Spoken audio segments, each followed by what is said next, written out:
Hi friends, இன்றைக்கி நம்ம பார்க்க போகிறது உருளைக்கிழங்கு பொடி மாசு. அதுக்கு நான் 1/2 கிலோ உருளைக்கிழங்க ரெண்டாக கட் பண்ணிவிட்டு கழுவிட்டு ஒரு குக்கரில் போட்டு ஒரு சொம்பு தண்ணி ஊற்றி குக்கரில் 3 விசில் விட்டு எடுத்திங்கன்னா உருளைக்கிழங்கு வெந்துடும்.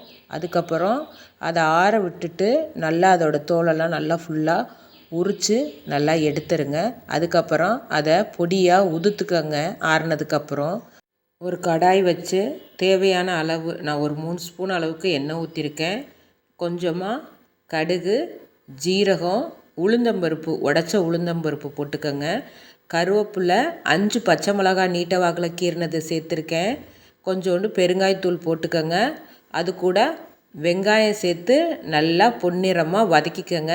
இது கூட 10 பல் பூண்டு நைஸாக நறுக்கி சேர்த்துக்கோங்க, இல்லாட்டி இடிச்சிட்டு சேர்த்துக்கோங்க. அதை நான் சேர்க்க மறந்துட்டேன், நீங்கள் சேர்த்துக்கோங்க. அதுக்கு தேவையான அளவு உப்பு போட்டுக்கோங்க.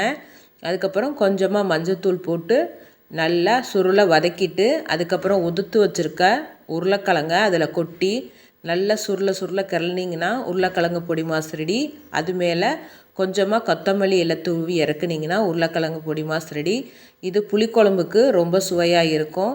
என்னோடய ரெசிபி பார்த்ததுக்கு மிகவும் நன்றி.